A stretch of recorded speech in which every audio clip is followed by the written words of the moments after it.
হায়াতিদ দুনিয়া ওয়াল আখিরাতু ইনদা রাব্বিকা লিল মুত্তাকিন। আল্লাহ রাব্বুল আলামিন বলছেন এই সব কিছু হচ্ছে দুনিয়ার জীবনের ক্ষণস্থায়ী সামগ্রী মাত্র।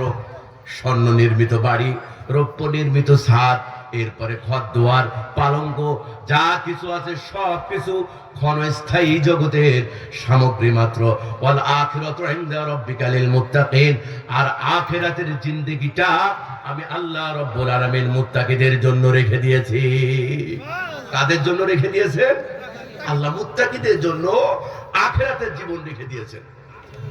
সাহাবীদের এই জন্য সাহাবীরা ঈমানটার গুরুত্ব এত বেশি দিয়েছেন, এত বেশি মনে করেছেন ঈমানটা সমগ্র পৃথিবী একদিকে গেলেও তাদের ঈমানটা ছিল একেবারে অবিচল, আস্থার সাথে তারা ঈমান গ্রহণ করেছেন। আল্লাহর নবী সাহাবী হযরত আব্দুল্লাহ ইবনে উমর রাদিয়াল্লাহু তাআলা আনহু বলেছেন, আল ঈমানু ফি কুলুবিহিম আযমু মিনাল জিবাল। সাহাবীদের ঈমান ছিল পাহাড়ের চেয়েও অনেক বড়, অবিচল। পাহাড় টলে যেতে পারে, জমিন উল্টায় যেতে পারে, আসমান ভেঙে যেতে পারে, কিন্তু সাহাবীদের ঈমান এক বিন্দু পরিমাণ এদিক ওদিক টলবে না। হযরত খাব্বাব বিন আরাদ রাদিয়াল্লাহু তাআলা আনহু সারাদিন কাজ করেছে। সারাদিন কাজ করে যখন তার মালিক আস ইবনে ওয়াইলের কাছে এই সারাদিন কাজ করার টাকা আনতে গেছে, সারাদিন কাজ করার টাকা যখন আনতে গেছে, তখন আস ইবনে ওয়াইল বলছে, খাব্বাব তুমি যদি মুহাম্মদের দল ত্যাগ না করো তাহলে তোমাকে টাকা পয়সা কিচ্ছু দেওয়া হবে না। খাব্বাব ইবনুল আরাদ তখন বলছেন, আল্লাহে লা আকফুরু বিমুহাম্মদ, আল্লাহর কসম করে বলছি আমি মুহাম্মদুর রাসূলুল্লাহ সাল্লাল্লাহু আলাইহি সাল্লাতু ওয়াস সালামের দল কখনো ত্যাগ করব না। সুম্মা ইউমিতাকা হাত্তা বা'আথাকা আল্লাহ, এমনকি তুমি যদি ইন্তেকাল হয়ে যাও এরপরে আবার পুনরায় আমার সামনে জীবন লাভ করো, তারপরও মুহাম্মদুর রাসূলুল্লাহ সাল্লাল্লাহু আলাইহি সাল্লাতু ওয়াস সালামের উপর যে ঈমান এনেছি, তার দলে যে গিয়েছি, এখান থেকে এক বিন্দু পরিমাণ আমি সরে আসব না। এটার নাম ছিল ঈমান। হযরত সাদ ইবনে আবি ওয়াক্কাস ইসলাম কবুল করেছে। ইসলাম কবুল করার পর তার মা বলছে, সাদ তুমি যদি ইসলাম থেকে সরে না আসো, আমাদের পৌত্তলিকতা যদি আবার গ্রহণ না করো, তাহলে আমি আর কিছুই খাবো না। মানুষ মনে করবে তুমি সাদ আমাকে হত্যা করেছো। এভাবে একদিন দুই দিন চলে গেল।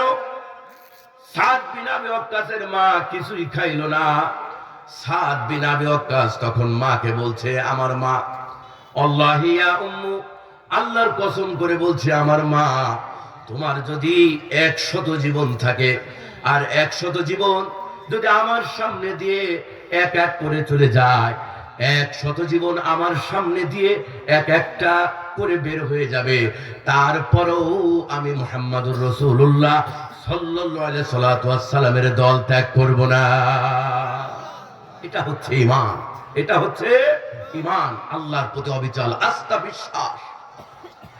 ওই মুসআব ইবনে উমাইর মক্কার সবচেয়ে বড় ব্যবসায়ী, সবচেয়ে ধনী মানুষের ছেলে ছিলেন। সোনার চামচ মুখে দিয়ে বড় হয়েছেন। যখন মুসআব ইবনে উমাইর ইসলাম কবুল করেছেন, বাড়ির থেকে বের করে দিয়েছেন, অত্যাচার নির্যাতন চালিয়েছে, বাড়ির থেকে বের হয়ে গিয়েছেন, মক্কা থেকে মদিনায় চলে গিয়েছেন, তারপরেও ঈমানের পথ থেকে এক বিন্দু পরিমাণ টলে যায় নাই। হযরত বিলাল হাবশী হাবশা থেকে এসে ইসলাম কবুল করেছে। অত্যাচার নির্যাতনের খড়গ এত বেশি তার উপরে চেপে বসেছে, শেষমেশ যখন আরবের সেই পাহাড়িয়া মরুভূমি, সেই উত্তপ্ত বালুকাময় স্থান দিয়ে যখন তাকে নিয়ে যাওয়া হতো, টেনে হিঁচড়ে নিয়ে যাওয়া হতো, সেই সময় প্রথম তিনি বলতেন, লা ইলাহা ইল্লাল্লাহ, তোমরা যতই আমাকে টানো, যতই আমার উপর অত্যাচার নির্যাতন করো, তারপরও এক বিন্দু পরিমাণ আমি ঈমান থেকে বিচ্যুত হব না। শেষে এত বেশি ক্লান্ত হয়ে গেলেন, শেষমেশ তিনি বলতে লাগলেন, আহাদ আহাদ, আল্লাহ এক, আল্লাহ এক, তারপরও তোমাদের ওই পৌত্তলিকতা আমি গ্রহণ করে নিব না। আল্লাহ আল্লাহ তাআলা বলছেন, লা তাজিদু কওমান ইউমিনুনা বিল্লাহি ওয়াল ইয়াউমিল আখির ইউআদুনা মান হাদ্দাল্লাহা ওয়া রাসূলাহু ওয়ালাউ কানু আবাআহুম আও আবনাআহুম أو إخوانهم أو عشيرتهم أولئك كتب في قلوبهم الإيمان وأيدهم بروح منه الله رب العالمين বলছেন لا تجدوا قوما يؤمنون بالله واليوم الآخر আপনি তাদেরকে কখনো এমনটা পাবেন না যারা আল্লাহর উপর বিশ্বাস স্থাপন করেছে, যারা পরকালীন জিন্দেগির উপর বিশ্বাস স্থাপন করেছে, আখিরাতের উপর বিশ্বাস স্থাপন করেছে। ইউআদ্দুনা মান হাদ্দাল্লাহ ওয়া রাসূলহু আল্লাহ এবং রাসূলের সাথে যারা বিরোধিতা করে, বিরুদ্ধাচরণ করে, তাদের সাথে কখনোই আপনি তাদেরকে বন্ধুত্ব স্থাপন করতে দেখবেন না। ওয়ালাউ কানু আবাহুম যদিও তারা তাদের পিতা হয়, আও আবনাআহুম যদিও তারা তাদের সন্তান হয়, আও ইখওয়ানাহুম যদিও তারা তাদের ভাই হয়, আও আশিরাতাহুম যদিও তারা তাদের আত্মীয় স্বজন হয়, তারপরেও ঈমান থেকে যদি বিচ্যুত হয়ে যায়, আল্লাহ এবং তার রাসূলের সাথে যদি বিরুদ্ধাচরণ করে, এই ঈমানদার লোক কখনো তাদের সাথে বন্ধুত্ব স্থাপন করবে না, কখনো তাদের সাথে বন্ধুত্ব স্থাপন করবে না। উলাইকা কাতাবা ফি কুলুবিহিমুল ঈমান কারণ হচ্ছে তাদের অন্তরে আল্লাহ তাআলা ঈমানটাকে লিপিবদ্ধ করে দিয়েছে, ঈমানের সিলমোহর মেরে দিয়েছেন। যতই আত্মীয় স্বজন হোক, যতই তার পিতামাতা হোক, যতই তার ভাই হোক, যতই তার গ্রামের লোক হোক, যতই তার নেতা নেত্রী হোক না কেন, যদি ঈমানের বিরুদ্ধে চলে তাহলে ঈমানদার কখনো সেইটাকে গ্রহণ করে নেয় না। আল্লাহর নবী জনাবে মুহাম্মদুর রাসূলুল্লাহ সাল্লাল্লাহু আলাইহি ওয়াসাল্লাম যখন মেরাজে যাচ্ছেন, মেরাজে যাওয়ার পথে এবং আসার পথে অপার্থিব এক ঘ্রাণ পাচ্ছিলেন। জিবরাইলকে তখন বলছে, ভাই জিবরাইল, এই যে আমি ঘ্রাণ পাচ্ছি, অপার্থিব ঘ্রাণ, মিশরের দিক থেকে ঘ্রাণটা আসছে, এই ঘ্রাণটা কিসের? হযরত জিবরাইল আলাইহিস সালাতু ওয়াস সালাম বলছেন, হযরত আব্দুল্লাহ ইবনে আব্বাস থেকে বর্ণিত হাদিস, হযরত জিবরাইল বলছেন, আল্লাহর পয়গম্বর যেই ঘ্রাণটা পাচ্ছেন, এই ঘ্রাণ হচ্ছে ফিরাউনের মেয়ের চুল আঁচড়ানো দাসী মা সীতা এবং তাদের সন্তানদের ঘ্রাণ আপনি পাচ্ছেন।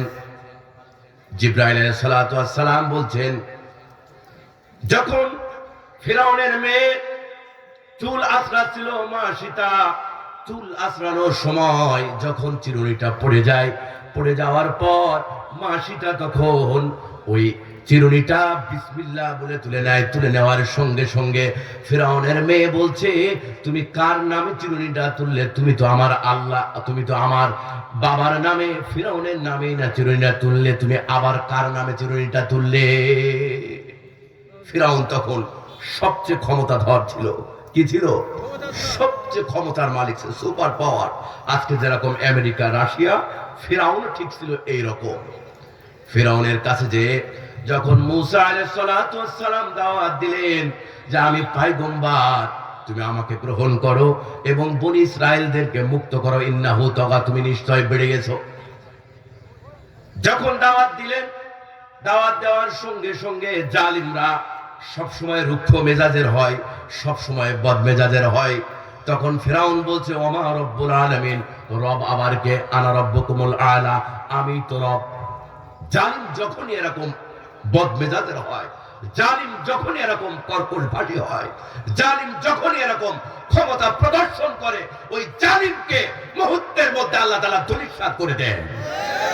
দীর্ঘ 16 বছর ধরে যারা আমাদের উপর অত্যাচার করেছে, নির্যাতন করেছে, জুলুম করেছে, দুঃশাসন চালিয়েছে, মুহূর্তের মধ্যে তাদের ক্ষমতার প্রসাদকে আল্লাহ তাআলা ধুলোর সাথে মিশিয়ে দিয়েছে। পরবর্তীতেও যদি কেউ এই জুলুম করে, অত্যাচার করে, নির্যাতন করে এই মানুষদের উপরে, তাদেরকেও এইভাবে এই দেশের জনগণ মাটির সাথে মিশিয়ে দেবে। এই বাংলার মাটিতে জালেমদের কোন স্থান হবে না ইনশাআল্লাহ। 52 সালের ভাষা আন্দোলন হয়েছে, 69-এর গণ অভ্যুত্থান হয়েছে, 71-এর মুক্তিযুদ্ধ হয়েছে, 90-এর স্বৈরাচার বিরোধী আন্দোলন হয়েছে, 24-এর গণ অভ্যুত্থান হয়েছে। বারবার এই দেশের মানুষ রক্ত দিয়েছে, তারপরও ফ্যাসিবাদকে গ্রহণ করে নাই, স্বৈরাচারকে গ্রহণ করে নাই, জালিমদেরকে গ্রহণ করে নাই। সুতরাং যারা এখানে জুলুম করবে, দুঃশাসন করবে, তাদের ক্ষমতার সমস্ত প্রাসাদকে রক্ত দিয়ে হলেও এই দেশের মানুষ ধূলিসাৎ করে ছাড়বে ইনশাআল্লাহ। ফিরআউন যখন এই কথা বলল, বলার পর মূসা আলাইহিস সালাতু ওয়াস সালাম যখন ফিরআউনের কাছে দাওয়াত নিয়ে গেল, দাওয়াত নিয়ে যাওয়ার পর ফিরআউন বলল, আনা রাব্বুকুমুল আলা, আমি তো আল্লাহ, তোমার আল্লাহ আবার কিসের? ফিরআউনের চুল আঁচড়ানো দাসী, মেয়ের চুল আঁচড়ানো দাসী যখন এই বিসমিল্লাহ বলে এটা তুলেছে, তোলার পর ফিরআউনের কাছে এই বিচারটা চলে গেছে, মেয়ে বিচার দিয়ে দিয়েছে। ফিরআউন মা সীতাকে ডাকছে, ডেকে বলছে, মা সীতা, তুমি কার নাম নিয়ে চিরুনিটা তুলেছ? মা সীতা তখন বলছে, আমি চিরুনি তুলেছি আপনার মালিক, আমার মালিক, সমস্ত জগতের মালিক আল্লাহ রব্বুল আলামিনের নামে। কার নামে তুলেছে? আল্লাহর নামে। ফিরআউন তখন বলছে, তুমি না আমার নামে তুলবে? তখন মা সীতা বলছে, না, আমি আপনার নামে কিভাবে তুলবো? আমার যিনি রব, আপনার যিনি রব, তার নামেই তো আমি চিরুনিটা তুলে ফেললাম। ফিরআউন অনেক ভয় দেখাইলো, অনেক অত্যাচার নির্যাতনের করার জন্য সে তাকে আতঙ্কগ্রস্ত করলো। তারপরও সেখান থেকে মা সীতা যখন ফিরে আসেনি, শেষে এক ডেস্কের উপর বড় কড়াই দিয়ে এরপরে জাল দেওয়া হলো, জাল দিয়ে দিয়ে যখন উত্তপ্ত করা হলো, তেল উত্তপ্ত করা হলো, উত্তপ্ত করার পর মা সীতাকে ডেকেছে। মা সীতার ছিল 2টা সন্তান। কয়টা সন্তান? 2টা মেয়ে, একটা 3 বছর বয়স আর একটা কোলে ছিল 1 বছর বয়স। কত বছর? 1 বছর। 2টা সন্তান আনার পর মা সীতাকে বলছে, এই সন্তানগুলিকে এখন এই ডেস্কের ভিতর ফেলে দেওয়া হবে। মা সীতা তারপরও চুপ। 3 বছরের এই সন্তানটাকে যখন ফুটন্ত কড়াইয়ের ভিতর, ডেক্সির ভিতর, তেলের ভিতর ফেলায় দেয়া হলো, একজন মায়ের সামনে যদি তার সন্তানকে এইভাবে হত্যা করা হয়, পৃথিবীতে এমন কোনো মা নাই যে এটা সহ্য করতে পারে। জানাজা নামাজ পড়িয়ে কবরের কাছে যাওয়ার অনুমতি কোনো মেয়েদের নেই, কোনো মায়ের নেই। কারণ হলো, কোনো মা যদি মারা যায়, কোনো মায়ের যদি সন্তান ইন্তেকাল হয়ে যায়, পৃথিবীতে এমন কোনো মা নাই ওই সন্তানকে কবরস্থ করে আবার কবর থেকে উঠে আসবে। এরকম কোনো মা পৃথিবীতে নাই, যেন ওই বিধানটাই রাখা হয়। যখন এই সন্তানকে ফেলে দেওয়া হলো, মায়ের মনটা কত বড় দুমড়ে মুচড়ে গেল, চিন্তা করতে পারেন। এরপর ফিরআউন বলছে, তোমার কোলেরটাকেও এখন ফেলানো হবে। মা সীতা তখন কোলের সন্তানের দিকে তাকিয়ে ইতস্তত বোধ করছে, আমার কারণে আমার বুকের সন্তানটাকেও এখন ফেলানো হবে। কোলের সন্তানের প্রতি বেশি মহব্বত থাকে না মায়ের? বেশি মহব্বত থাকে। এইটা দেখেও ইতস্তত বোধ করতে লাগছে। শেষে কোল থেকে নিয়ে যখন ওই ফেলে দেওয়া হলো, ফেলে দেওয়ার পর আল্লাহ রাব্বুল আলামিন সন্তানের জবান খুলে দিলেন। সন্তান ওখান থেকে বলছে, মা, তুমি সত্যের উপর আছো, ইন্নাহু আলাল হক, ইন্নাকা আলাল হক, নিশ্চয় তুমি সত্যের উপর আছো, সুতরাং সত্যের উপরে থাকো, ইসবিরি, তুমি ধৈর্য ধারণ করো। এরপরেই আল্লাহ রাব্বুল আলামিন আমাদের ঠিকানা জান্নাত করে দেবে। আমরা সবাই মিলে জান্নাতে যে একসাথে থাকবো, মা তুমি চিন্তা করো না। যখন এই কথা বলেছে বলার সঙ্গে সঙ্গে মা ওই উত্তপ্ত ডেস্কের ভিতরে নিজেই ঝাঁপ দিয়ে পড়েছে। দুই সন্তান এবং মা সহ মারা গেল। তারপরেও ফিরআউনের বিশাল ক্ষমতার সামনে এক বিন্দু পরিমাণ ঈমান থেকে টলে যায়নি। এটার নাম হচ্ছে ঈমান। এটার নাম কি? ঈমান। আল্লাহর নবী জনাব মুহাম্মদুর রাসূলুল্লাহ সাল্লাল্লাহু আলাইহি সাল্লাতু ওয়াস সালামকে জিবরাইল বলছে, আজ থেকে 2000 বছর আগে এই মা এবং তার যে মেয়েরা এখানে শহীদ হয়েছিল তাদের ঘ্রাণ আপনি 2000 বছর পর মেরাজে যাচ্ছেন, এইরকম একটা বরকতময় সফরে আল্লাহ রাব্বুল আলামিন এই ঘ্রাণটা আপনার নাকে দিচ্ছে। যখন এই বাচ্চাদেরকে পোড়ানো হচ্ছিল, যখন ডেস্কের ভিতরে দেওয়া হচ্ছিল, তখন আশেপাশে মন্ত্রীবর্গ সবাই ওখানে ছিলেন। ফিরআউনের স্ত্রী আসিয়া বিনতে মাযাহিমও ছিল। আসিয়া বিনতে মাযাহিম এটা থেকে আশ্চর্যান্বিত হয়েছে যে কে এমন রব যার জন্য তার দুইটা সন্তান জীবন দিয়ে দিল এবং সে নিজেও জীবন দিল। চিন্তা করতে করতে আসিয়া বিনতে মাযাহিম তখন মনে করেছে সত্যি ওই মা সীতার যেই রব তার জন্যই কেবল জীবন দেওয়া যায়, তার উপরেই কেবল ঈমান আনা যায়, আর অন্য সব রবই হচ্ছে মিথ্যা রব। অন্য সব মিথ্যা। দাসী কিন্তু ঈমানটা অনেক দামি।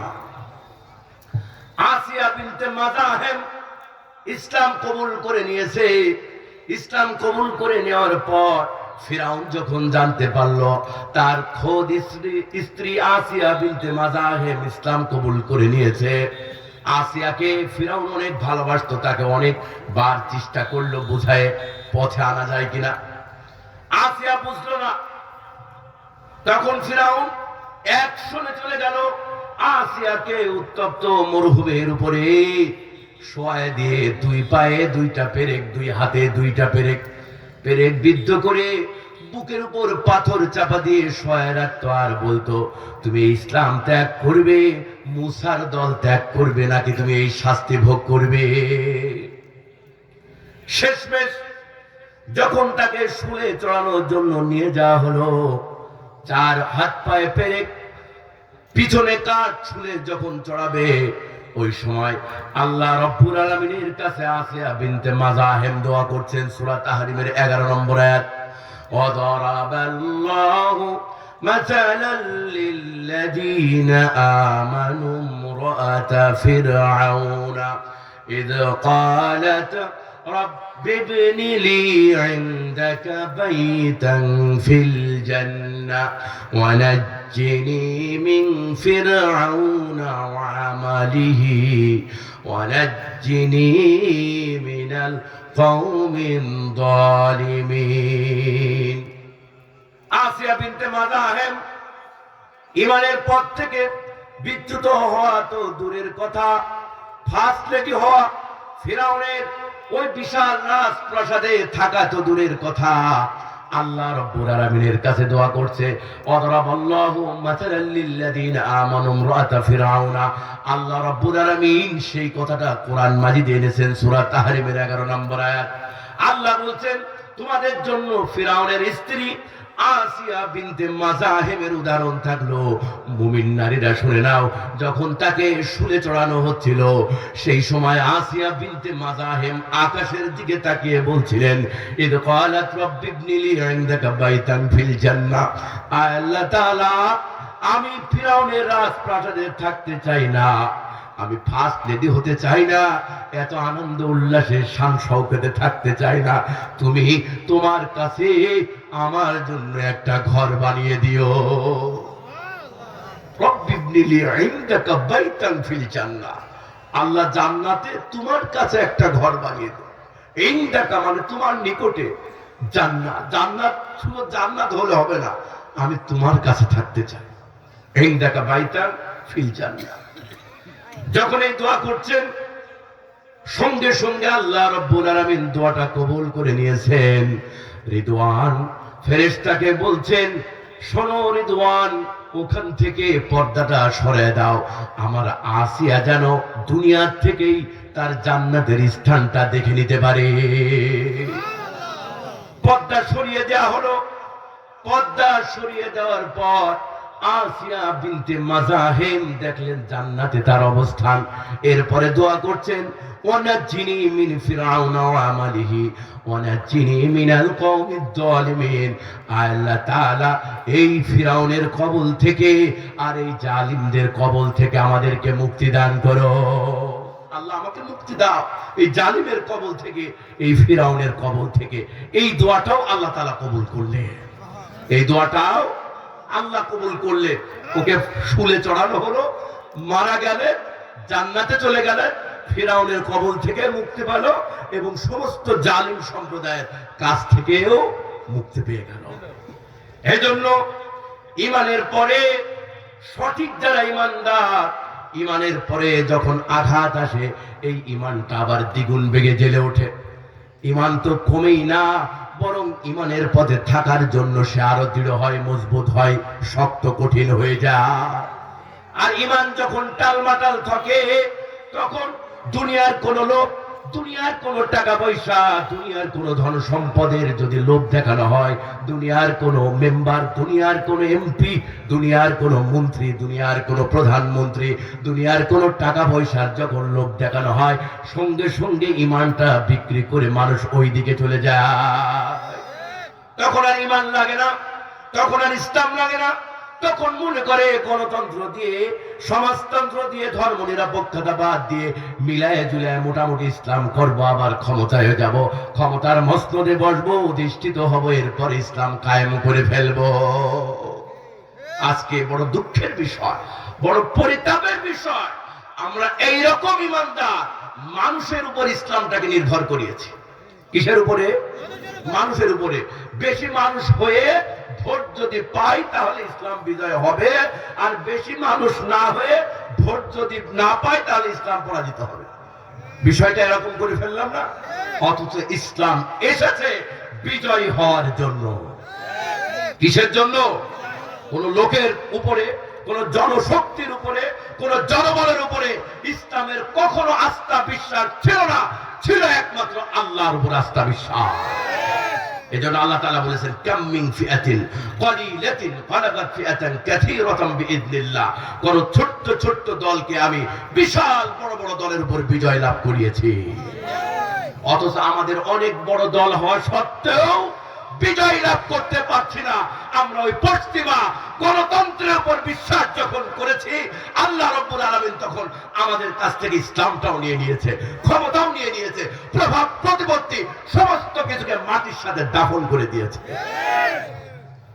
এজন্য আল্লাহ রাব্বুল আলামিন বলছেন, ঈমানের পথে যখন মানুষ চলে, যখন বাধা বিপত্তি আসে, তখন ঈমানদার লোক আবার জ্বলে ওঠে।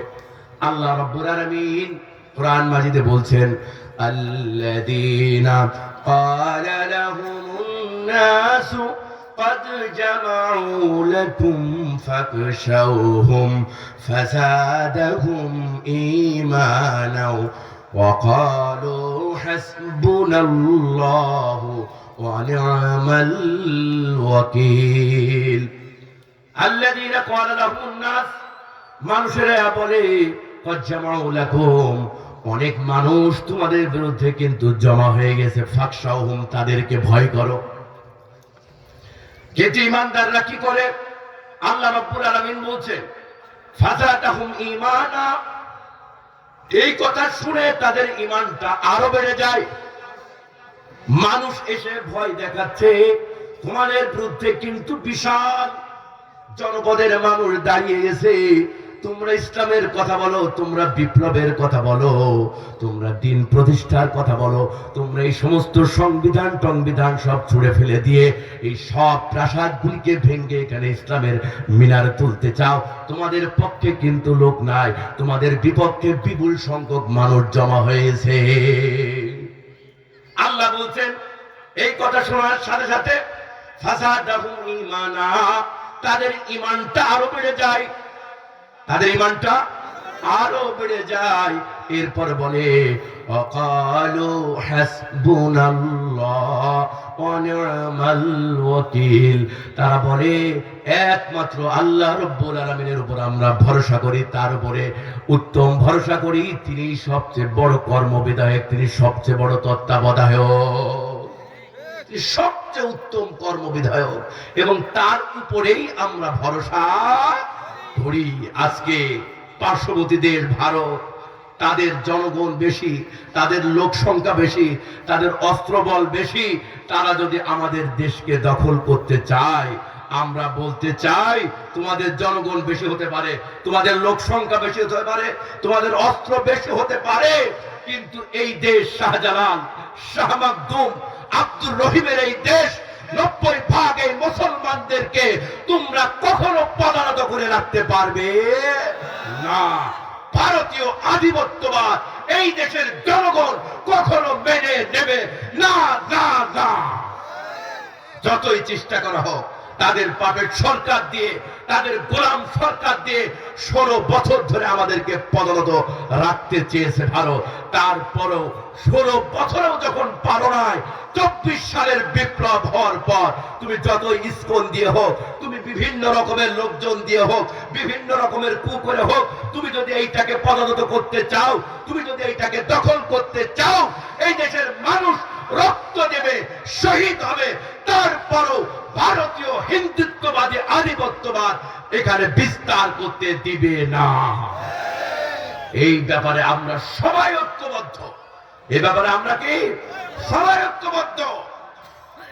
আমেরিকার নাকের ডোকায় কিউবা সমাজতান্ত্রিক দেশ, কিউবার নেতা ফিদেল কাস্ত্রো বলেছিল, আমেরিকা যদি আমার দেশ আক্রমণ করতে চায়, আমেরিকা যদি আমার দেশ আক্রমণ করে, তাহলে আমেরিকার রক্ত এবং পোড়ামাটি ছাড়া আর কিচ্ছু পাবে না, আমার দেশের সমস্ত জনগণ তাদের বিরুদ্ধে লড়াই করবে।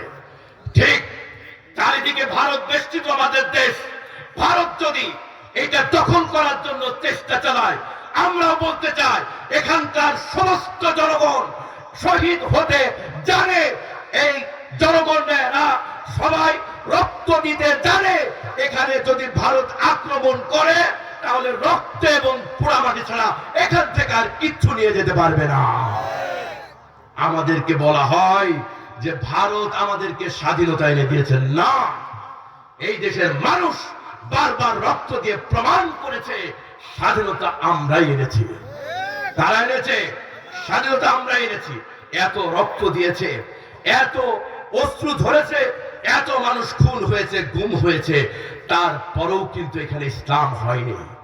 আমরা মনে করেছিলাম 24 সালে যে আন্দোলন হলো, যে সংগ্রাম হলো, যে বিপ্লব হলো, এর পরেই বুঝি এই দেশের মানুষ শান্তির সুনিবিড় ছায়াতলে যাবে, কিন্তু আসলে কি তা হয়েছে? না। এখনো খুন বন্ধ হয়নি, এখনো গুম বন্ধ হয়নি, এখনো দ্রব্য মূল্যের ঊর্ধ্বগতি দাউ দাউ করে বেড়ে চলেছে।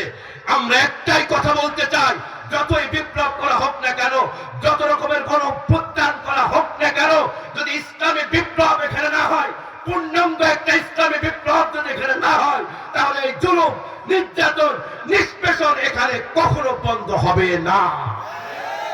এই জন্য এই আগামী বিপ্লবের প্রস্তুতি আমাদেরকে গ্রহণ করতে হবে। কিসের প্রস্তুতি গ্রহণ করতে হবে? আগামী বিপ্লবের প্রস্তুতি গ্রহণ করতে হবে সবাইকে মিলে। এর পরের যে বিপ্লবটা হবে, আমরা আশা করছি এটাই হবে ইসলামী বিপ্লব। মানুষ তখন বলবে আমরা সমাজতন্ত্র দেখলাম, আমরা গণতন্ত্র দেখলাম, আমরা ধর্মনিরপেক্ষতাবাদ দেখলাম, আমরা জাতীয়তাবাদ দেখলাম, কিন্তু ইসলাম দেখেনি। সব ছুড়ে ফেলো, ইসলামকে ধরো। এই শাহজালালের ভূমিতে ইসলামের পতাকা ইনশাআল্লাহ এরপরেই বিপ্লবের উড্ডীন হয়ে যাবে। এই জন্য সবাই আগামী বিপ্লবের জন্য প্রস্তুতি গ্রহণ করতে হবে। কিসের জন্য? আগামী বিপ্লবের জন্য ইনশাআল্লাহ প্রস্তুতি গ্রহণ করতে হবে। তো আসিয়া বিনতে মাজাহিমের কথা বলছিলাম। আসিয়া বিনতে মাজাহিম এইভাবে গেল, যাওয়ার পর মুসা আলাইহিস সালাম ফিরাউনের দরবারে, আবার আরেক দল লোক দেখেন ঈমান কত শক্তিশালী। ফিরাউনের দরবারে যে মুসা আলাইহিস সালাম যখন হাতে লাঠি নিক্ষেপ করলেন, নিক্ষেপ করার পর সুরবানুম মুবিন, বিশাল বড় সাপ হয়ে গেল। এরপরে হযরত মূসা আলাইহিস সালাতু ওয়াস সালাম যখন হাতের নিচে লাগলেন, ফাইদা হিয়া বাইদাউ লিন-নাযিরিন, তখন হাতটা সূর্যের মতো জ্বলতে লাগলো, হাতটা একেবারে সুন্দর সমুজ্জ্বল দীপ্তিতে উদ্ভাসিত হতে লাগলো। ফিরআউন তখন বলছে, এ তো মহা জাদুকর, আমার দেশেও বড় জাদুকর আছে, এই জাদুকরদের সাথে তোমার পাল্লা পাল্লি দেব, আসো একটা মাসে জমা হও। মূসা আলাইহিস সালাতু ওয়াস সালাম রাজি হয়ে গেলেন। মূসা এবং হারুন একদিকে দাঁড়ায় আছে, আর ফিরআউন ম্যানেজ করেছে ৭০,০০০ জাদুকর। কত হাজার? ৭০,০০০। ৭০,০০০ জাদুকর অপর পক্ষে দাঁড়িয়ে আছে, আর এই পাশে শুধু মূসা এবং হারুন। মূসা এবং হারুন, ৭০,০০০ জাদুকর ফিরআউনকে বলছে, আগের থেকে বলে আনছে, ফিরআউন যদি আমরা এই মূসা এবং হারুনের সাথে বিজয় লাভ করি তাহলে আমাদের কি পুরস্কার দিবে? আল্লাহ রাব্বুল আলামিন কোরআন মাজিদে বলছেন, ক্বালু ইন্না লানা লাআজরান ইন কুন্না নাহনুল গালিবিন। ফিরআউন, আমরা যদি এই জাদু খেলায় বিজয়ী হতে পারি তাহলে আমাদেরকে কি পুরস্কার দিবে? ফিরআউন তখন বলছে, ক্বালা নাআম ওয়া ইন্নাকুম লামিনাল মুকাররাবিন। পুরস্কার তো তোমাদেরকে দেবই, বরঞ্চ তোমাদের সকলকেই আমার স্পেশাল গণভবনে চাকরি দিয়ে দেব। ওয়া ইন্নাকুম লামিনাল মুকাররাবিন, একেবারে আমার নিকটের লোক হয়ে যাবা, একেবারে আমার কাছের লোক হয়ে যাবে। যখন দাঁড়িয়ে গেছে, দাঁড়িয়ে যাওয়ার সময় জাদুকররা বলছে, মূসা, আপনি আপনার জাদু আগে নিক্ষেপ করবেন নাকি আমরা নিক্ষেপ করব? মূসা আলাইহিস সালাতু ওয়াস সালামের এটা কি জাদু ছিল? কেউ যদি মনে করে যে জাদু ছিল তাহলে তার ঈমান থাকবে না। কি থাকবে না? এটা ছিল মিরাকেল, মুজিজা, সত্য সত্যই ছিল, অলৌকিক কর্মকাণ্ড। মূসা আলাইহিস সালাতু ওয়াস সালাম তখন বলছেন, আপনারাই আগে নিক্ষেপ করুন। যখন ৭০,০০০ জাদুকর তাদের লাঠি নিক্ষেপ করলো, লাঠি নিক্ষেপ করার পর তাদের সেই জাদুগুলো এরকম সাপের মতো লাফাতে লাগলো। মূসা ভয় পেয়েছে। মূসা আলাইহিস সালাতু ওয়াস সালাম পিছনের দিকে চোখ ফেরাইছে। আল্লাহ রাব্বুল আলামিন তখন বলছে, লা তাখাফা ইন্না মাআকুমা। মূসা এবং হারুন, তোমরা দুইজন ভয় পেও না, আমি আল্লাহ রাব্বুল আলামিন খোদ তোমাদের সাথে আছি। আল্লাহ যদি সাথে থাকে, আপনার দলের লোক কম হোক, সংখ্যায় নগণ্য হোক, তাতে কিচ্ছু আসে যায় না। আপনার কোনো ক্ষমতা নেই, আপনার কোনো প্রভাব প্রতিপত্তি নেই, তাতেও কিছু আসে যায় না। আলটিমেটলি চূড়ান্ত ভাবে বিজয়টা ওই ছোট্ট দলেরই হয়ে যাবে, ছোট্ট দলেরই হয়ে যাবে। আজকে পৃথিবীতে আর একটা বড় ঘটনা ঘটে গেছে, আপনারা কি জানেন? আজকে সিরিয়ার শামে, সিরিয়ার সেই শাম, আবু উবাইদা ইবনুল জাররাহ সেই শাম, হযরত উমরের সময় বিজয় হয়েছে। আবু উবাইদা, আল্লামা ইবনে কাসির রাহিমাহুল্লাহ, ইমাম ইবনে তাইমিয়ার সেই শাম, সেই আলেপ্পো, সেই হেমস। আজকে স্বৈরাচার শাসক বাশার আল আসাদের দীর্ঘ ২৪ বছরের দুঃশাসন সমাপ্তি ঘটেছে। জিহাদিরা যখন তার বিরুদ্ধে লড়াই চালিয়ে গেছে দীর্ঘ ১৩ বছর। কত বছর? ১৩ বছর। ৫ লক্ষ মানুষ নিহত হয়েছে। কত লক্ষ মানুষ? ৫ লক্ষ মানুষ। ২ কোটি বা ২ কোটির উপরে মানুষ উদ্বাস্ত হয়ে গেছে। অবস্থাটা এতটা বিভীষিকাময় ছিল যে যখন একটা ছোট বাচ্চা মারা যাচ্ছে তখন বলছে, আমি আমার আল্লাহকে বলে দেব তোমরা যেই কাজটা করেছো। এই বলে সে মারা গেছে। এরপরও ওই জালিম স্বৈরাচার, তার ক্ষমতার দরকার। সেই জালিম স্বৈরাচার তার এত লক্ষ মানুষের উপরও বসে ক্ষমতার মসনদে বসেছিল। কিন্তু আজকে এই ২০২৪ সালে এসে বাশার আল আসাদ তার দীর্ঘ সব ইতিহাসকে ফেলে দিয়ে বিমান নিয়ে পালিয়ে চলে গেছে রাশিয়ায়। সুতরাং যদি আল্লাহর পথে থাকেন, লোক কম হতে পারে, জনবল কম হতে পারে, শক্তি কম হতে পারে, ওদের কাছে ক্ষমতা থাকতে পারে, ওদের কাছে পুলিশ থাকতে পারে, ওদের কাছে আর্মি থাকতে পারে, ওদের কাছে র‍্যাব থাকতে পারে, কিন্তু ওদের কাছে একটা জিনিস নেই, তার নাম হচ্ছে ঈমান। আপনি আমি যদি ঈমানের এই মশালটা জ্বালাতে পারি, তাহলে শাহজালাল, শাহ মাকদুমের এই দেশেও কালেমার পতাকা ইনশাআল্লাহ উত্তীর্ণ হয়ে যাবে।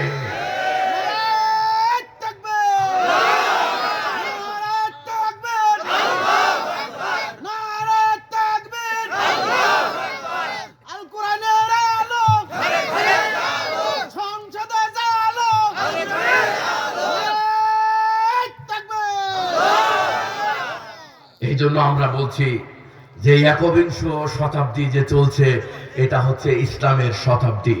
এই একবিংশ শতাব্দী মুসলমানদের শতাব্দী।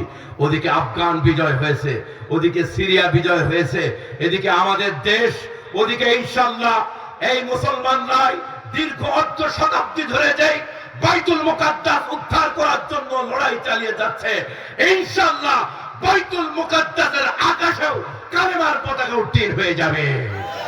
এত রক্ত, এত ঘাম, এত চোখের পানি আল্লাহ তাআলা বৃথা দেবেন না। ওরা আমাদেরকে এত গুলি করছে, এত হত্যা চালাচ্ছে, এত লুণ্ঠন করছে, বাড়ি ঘর দোর গুলোকে একবার ডেমোলিশ করে দিচ্ছে, ডিস্ট্রয় করে দিচ্ছে, তারপরও ফিলিস্তিনি শিশুদের হাত থেকে এক টুকরা পাথর পর্যন্ত সরাতে পারছে না। ওরা আশ্চর্য হয়ে যাচ্ছে যে আমরা এত আধুনিক প্রযুক্তি ব্যবহার করার পরও এদের প্রতিরোধ এখনো থেমে যায়নি। ওরা আমাদের হসপিটালে আক্রমণ চালিয়েছে, ওরা আমাদের ঈদের মাঠে আক্রমণ চালিয়েছে, ওরা আমাদের মসজিদে আক্রমণ চালিয়েছে, তারপরও মুসলমানরা এই প্রতিরোধ সংগ্রাম চালিয়ে যাচ্ছে ইনশাআল্লাহ, এবং চালিয়েই যাবে। এটাই হচ্ছে ঈমানের দাবি। এটাই কিসের দাবি? এটাই ঈমানের দাবি। আল্লাহ রাব্বুল আলামিন, আল্লাহ রাব্বুল আলামিন এরপরে ফিরাউন যখন ৭০,০০০ জাদুকর ওই পাশে দাঁড়িয়ে গেল, দাঁড়িয়ে যাওয়ার পর হযরত মূসা আলাইহিস সালাতু ওয়াস সালামকে আল্লাহ রাব্বুল আলামিন বলছেন, কোনো ভয় করো না, কোনো চিন্তা করো না, ভয় নেই, কোনো চিন্তা নেই। যখন মূসা আলাইহিস সালাতু ওয়াস সালামকে আল্লাহ রাব্বুল আলামিন বলছেন, মূসা তোমার হাতের লাঠিটা নিক্ষেপ করো। কি নিক্ষেপ করো? হাতের লাঠি। হাতের লাঠি যখন মূসা আলাইহিস সালাতু ওয়াস সালাম নিক্ষেপ করলেন, নিক্ষেপ করার পর মূসা আলাইহিস সালাতু ওয়াস সালামের এই লাঠিটা বিশাল বড় সাপে পরিণত হয়ে গেল। বিশাল বড় সাপে মূসা আলাইহিস সালাতু ওয়াস সালামের এই লাঠি পরিণত হয়ে গেল। পরিণত হয়ে যাওয়ার পর মূসা আলাইহিস সালাতু ওয়াস সালাম এর এই সাপ অন্যান্য সমস্ত যত ৭০,০০০ জাদুকরের যে সাপ জাদু ছিল, সমস্ত জাদুটাকে, সমস্ত জাদুকে, সমস্ত জাদুর সাপগুলিকে খেয়ে ফেলল। সমস্ত জাদুর সাপগুলিকে কি করলো? খেয়ে ফেলল। খেয়ে ফেলার পর ওইদিকের ৭০,০০০ জাদুকর তখন মনে করেছে যে মূসা যেটা দেখিয়েছে এইটা জাদু না। যদি জাদু হইতো তাহলে আমাদের এই সাপগুলি বা আমাদের এই জাদুগুলি খেয়ে ফেলতো না। এক লুকমায় সমস্ত সাপগুলি খেয়ে ফেলছে। তাফসিরে মাযহারিতে এসেছে, তাফসিরে মাযহারিতে এসেছে, যখন সাপগুলো খেয়ে ফেললো, সাপগুলো খেয়ে ফেলার পর ফিরাউনের সংসদের দিকে যাচ্ছে। কিসের দিকে? ফিরাউনের দিকে। সেই সময় ফিরাউন নাকি, মাযহারিতে এসেছে, ৪০০ বার পাতলা পায়খানা করছিল। কতবার? ৪০০ বার। ফিরাউন তখন বলছে, ক্বালা আমানতুম লাহু ক্বাবলা আন আযানা লাকুম, আমার অনুমতি ছাড়াই তোমরা এই মূসার দলে হয়ে গেলে, ঈমান আনলে। লাউকাত্তিআন্না আইদিয়াকুম ওয়া আরজুলাকুম মিন খিলাফিন ওয়া লাউসাল্লিবান্নাকুম ফি জুযুরিন নাখলি, আমি এখনই তোমাদেরকে শাস্তি দেব, ডান হাত বাম পা, বাম হাত ডান পা, এরপরে শুলে চড়াবো। ওয়ালা তা'লামুন্না আইয়ুনা আশাদ্দু আযাবা ওয়া আবকা, এরপরে দেখবা শাস্তি কারটা বেশি। তখন ওই জাদুকররা বলছে, ক্বালু লান নুসিরাকা আলা মা জাআনা মিনাল বাইয়িনাতি ওয়াল্লাযী ফাতারানা ফাকদি মা আনতা কাদিন ইন্নামা তাকদি হাদিহিল হায়াতাদ দুনিয়া। তখন সমস্ত জাদুকর বলছে, আপনি যতই ভয় দেখান না কেন, মূসা এবং হারুন যেটা দেখে আছে এর উপরে আমরা কখনোই আপনাকে প্রাধান্য দিব না। জালিমের সামনেই কথা বলছে, ফিরআউনের সামনে, সেই সময়ের ক্ষমতাধরের সামনে কথা বলছে। এটার নামই হচ্ছে ঈমান। ঈমান কখনো পরাজয় বরণ করে না। ওয়ালা তাহিনু ওয়ালা তাহজানু ওয়া আনতুমুল আ'লাউনা ইন কুনতুম মুমিনিন। তোমাদের ভয় নাই, চিন্তার কোনো কারণ নাই, তোমরাই বিজয়ী যদি ঈমানদার হও। যদি ঈমানদার হও, রাষ্ট্র ক্ষমতা পেলেও বিজয়, না পেলেও বিজয়। ঈমান সবসময় বিজয়। এরপরে তারা বলল, আল্লাযী ফাতারানা, যিনি আমাদেরকে সৃষ্টি করেছেন আমরা তার উপরেই না ঈমান আনছি। ইন্নামা তা'দি হাযিহিল হায়াতাদ দুনিয়া, তোমরা যা কিছু, তুমি ফিরাউন যা কিছু করবে, আমাদেরকে ফাঁসিতে ঝুলাবে, মৃত্যুদণ্ড দিবে, এটা দুনিয়ার উপরেই করবে, আখিরাতে কিছুই করতে পারবে না। আল্লাহ আমাদেরকে মাফ করে দিবে। তুমি আমাদের দুনিয়া শেষ করবে আর আমরা তোমার আখিরাতকেও শেষ করে দেব। এটার নাম হচ্ছে ঈমান। সে বড় স্বৈরাচার, রাজা, বাদশাহ, জালিম, এই সমস্ত লোক ধন সম্পদ, ক্ষমতা, প্রভাব প্রতিপত্তির কাছে কখনো ঈমান বিক্রি হয় না। ঈমান তার আসল পথেই চলতে থাকে, এক বিন্দু পরিমাণ এদিক ওদিক হয় না। আমরা সেই ঈমানের পথে থাকবো তো ইনশাআল্লাহ। আল্লাহ রাব্বুল আলামিন থাকা তৌফিক দান করুক। ওমর আলাইহিল বালাগ।